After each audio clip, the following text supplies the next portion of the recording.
Darren Carter for the Premiership. The Premiership!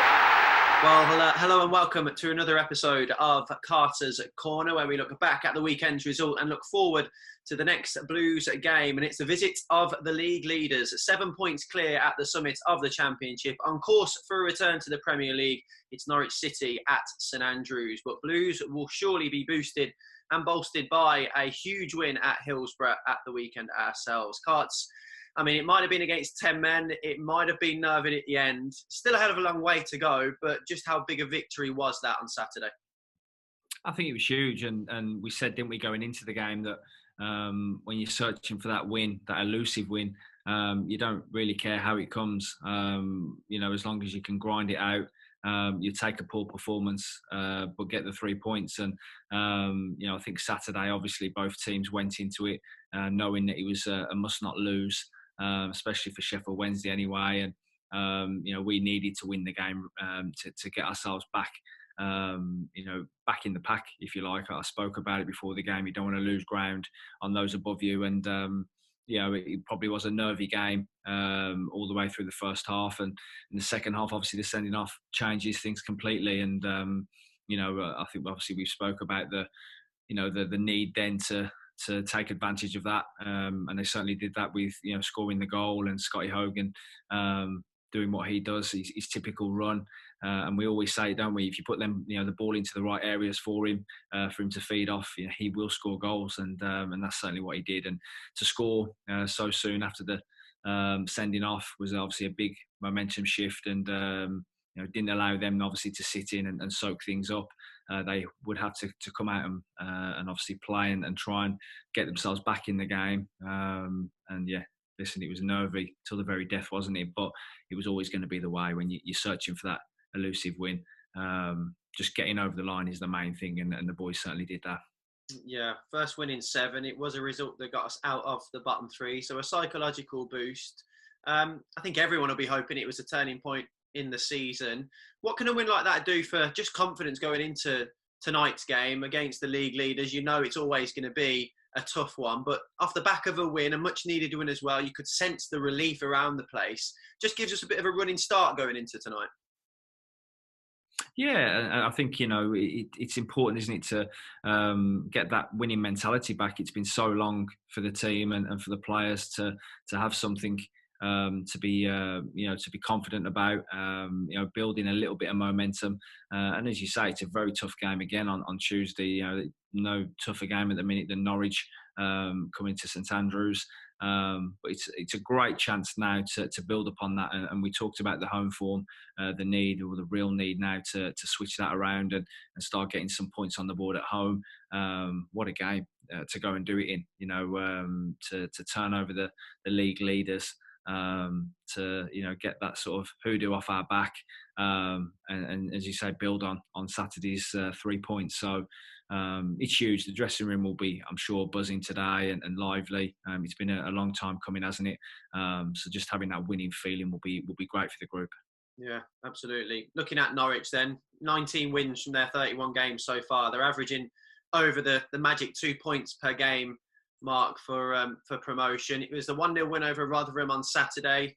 Timu Puki's goal. It went down as a Buendia assist, and I think just having a look at a few stats, it makes it a league high 7 goals that those two have combined this season. So 3 straight wins going into this one, including a win at St Andrews just a week ago over Coventry City. How impressed have you been by Norwich this year?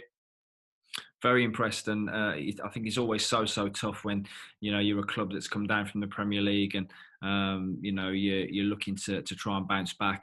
They've got a very good squad, obviously, excellent individuals, especially at the top end of the pitch, and they're certainly showing that. And that's the big thing, I think, for teams like Norwich. They want to get an ascendancy, they want to build a momentum, get themselves up there early on, and lead from the front, and that's exactly what they're doing. So their firepower is there to see. So no surprise that they're up there. Been very impressed, just with how organised they've been, and winning, 1-0, is a trademark to get out of this division. They did it against us, obviously, earlier in the season, very late on. So they've got a knack of finding ways to win, and teams that get promoted and teams that finish as champions always have that in their arsenal. So they're showing exactly why they're probably one of the bookies' favourites to go up, and they don't look like they're going to relent. No, we kept them at bay until the 87th minute back in October. It was Mario Vrancic's strike that decided the game, and Adam Clayton gets sent off moments before. I mean, we relinquished a lot of possession carts that day, almost backed into our own half, condensed that half of the pitch. Put yourself in the hot seat. How would you sort of set up that Blues team to go and get something at St Andrews?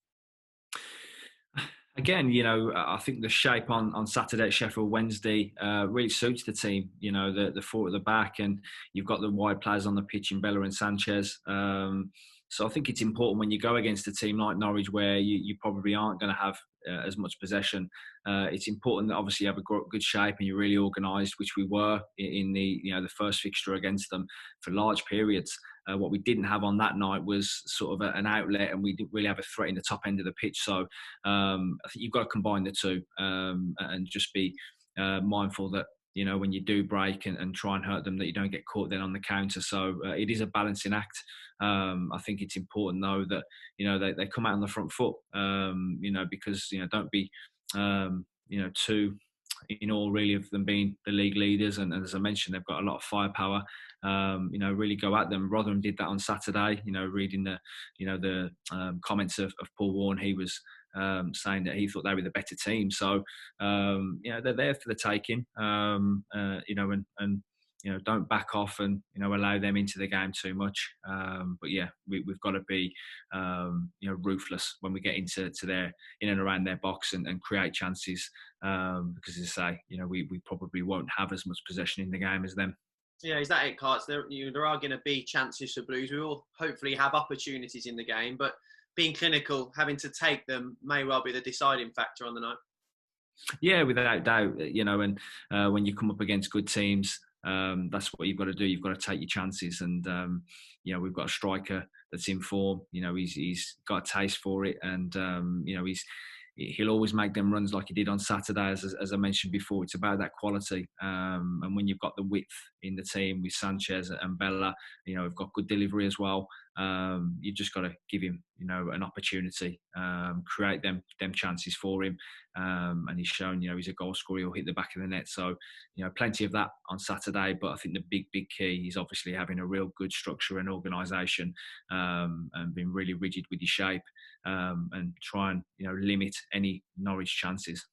Yeah, you mentioned sort of Norwich's firepower. No surprise, Teemu Pukki among the goals, 15 this season already. But you look through their squad, and Max Aarons has quality. Buendia, supremely talented. I think Todd Cantwell was man of the match at Carrow Road on that night. But interesting sort of inclusion this season. Ollie Skip on loan from Tottenham Hotspur, 20 years old.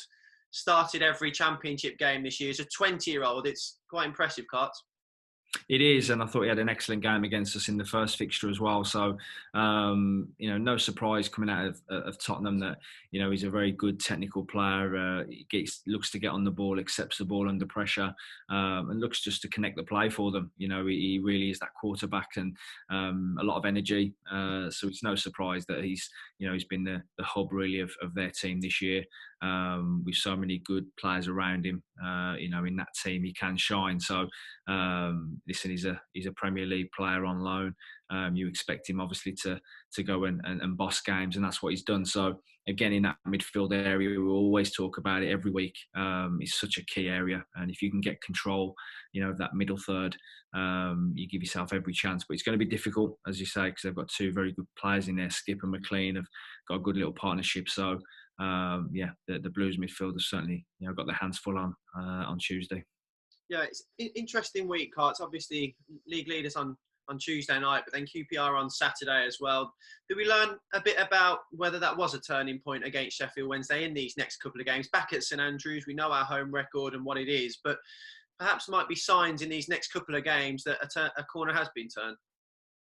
Yeah, certainly. I think you mentioned that the confidence now that should be in the team, just switching that that losing mentality to a winning one will be huge, really huge, and boost the players and give them a belief. That's certainly what's needed at the moment.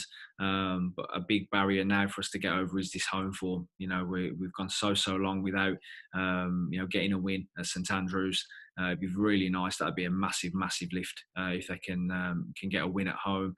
But yeah, this week will certainly give you a gist of whether we can get on a run, get ourselves away from trouble, put some points on the board, because this squad is capable of it. I look at it and there's quality all through. There's experience. So there's no reason why this group can't go on a run starting this week. Well, it's Ollie Klink and Darren Purse who are our commentary team for this one. The eternal optimist Kevin Broadhurst in the Blues TV studio for a pre-match chat as well. You can get it all for just £10 pay-per-view. And, well, a home win would be nice. And how fitting that it should be a true blue born and bred who took them there.